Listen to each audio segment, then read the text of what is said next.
Winter arc, winter arc, winter arc. बहुत सुन लिया इसके बारे में। इंटरनेट पे हर कोई विंटर आर्क के बारे में बात कर रहा है। Winter arc challenge. Winter Arc. Winter Arc is here.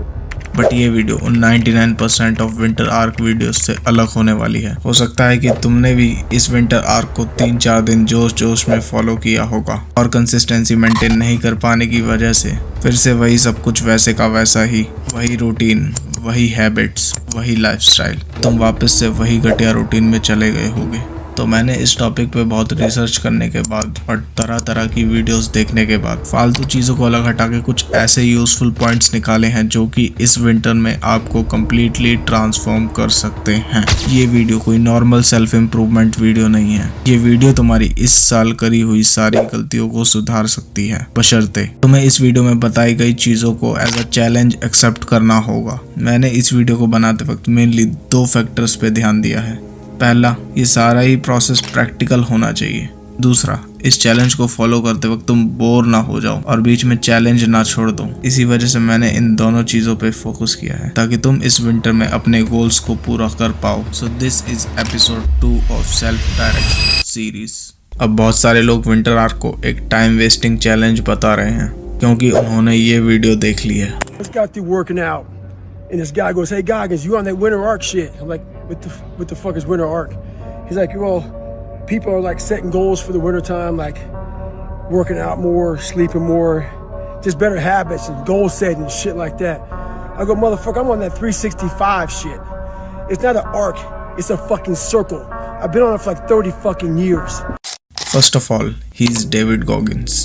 His discipline is unbreakable. David Goggins ये चीज सालों से करते आ रहा है। But you don't have discipline like him. इसीलिए मेरे ओपिनियन में तुम्हें पहले आर्क को फॉलो करना है क्योंकि आर्क के बिना कभी एक सर्कल फॉर्म हो ही नहीं सकता। हर एक चीज की शुरुआत किसी न किसी पॉइंट से होती है। ऐसा इसीलिए मैंने लास्ट ईयर अनजाने में विंटर आर्क को फॉलो किया था। उस वक्त मुझे विंटर आर्क के बारे में कोई आइडिया नहीं था। विंटर जस्ट स्टार्ट ही होने वाली थी और मैं वही 45 kgs का स्किनी लड़का था। तो मैंने फाइनली डिसाइड किया कि मैं इस बार अपने आप को ट्रांसफॉर्म करूंगा और 4 महीने बाद मैंने अपने ऊपर 20 kgs तक मसल मास गेन किया। मैंने 20 kgs का बल्क किया था और मेरा वेट हो गया 65 kgs क्योंकि वो मेरा फर्स्ट बॉडी ट्रांसफॉर्मेशन था। इसीलिए I was super happy with my transformation. अब मैं दोबारा से इस विंटर आर्क को फॉलो करने वाला हूँ। इस वीडियो में मैंने वो प्रोसेस ऐसे डिजाइन किया है जिसे तुम भी फॉलो कर पाओ। तो इस चैलेंज को स्टार्ट करने से पहले ये 2 काम कर लो। फर्स्ट, इस चैलेंज के लिए एक डायरी या नोटबुक ले लो क्योंकि इस विंटर आर्क का हर एक दिन ट्रैक करना है। सेकंड, अपनी करंट बॉडी कंडीशन की फोटो क्लिक कर लो ताकि तुम विंटर्स के बाद अपनी प्रोग्रेस देख पाओ।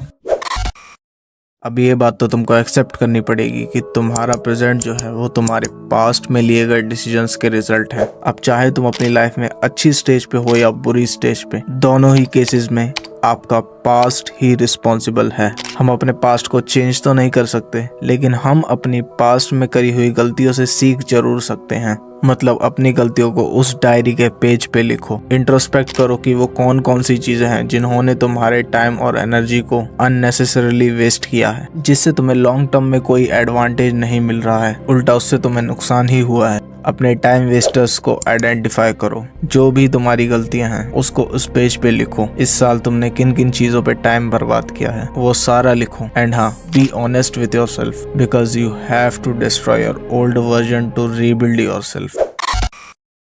यहाँ पे ध्यान देने वाली बात है स्मॉल हैबिट्स, क्योंकि बड़ी हैबिट्स को बिल्ड करने में टाइम और एफर्ट्स ज्यादा लगते हैं। फॉर एग्जाम्पल, अगर आपको ऑप्शन दिया जाए कि एक तरफ आपको बुक के 2 पेजेस पढ़ने हैं और दूसरी तरफ आपको 40 पेजेस पढ़ने हैं, तो कौन सा चूज करोगे? फर्स्ट वाला ना, क्योंकि उसमें टाइम और एनर्जी कम लगेगी। उसी तरह से विंटर्स में हमारी बॉडी कंफर्ट को ढूंढती रहती है और छोटी छोटी एक्टिविटीज तुम्हारे शेड्यूल में आसानी से फिट हो जाएंगी कि तुम्हें पता भी नहीं चलेगा। इसलिए start with small actions towards your goal. तो ये है वो real winter arc plan. Number 1, wake up early. सुबह जल्दी उठने के लिए तुमको अपना स्लीप शेड्यूल फिक्स करना होगा। जैसा कि मैंने अभी पहले बताया था कि स्मॉल हैबिट्स बिल्ड करनी है, तो मैं तुमको 3-4 बजे सुबह उठने के लिए नहीं बोल रहा हूँ। तुम अपनी मर्जी से सुबह उठने का टाइम सेट कर सकते हो, बस वो जो भी टाइम होगा उसे 6 बजे से पहले रखना।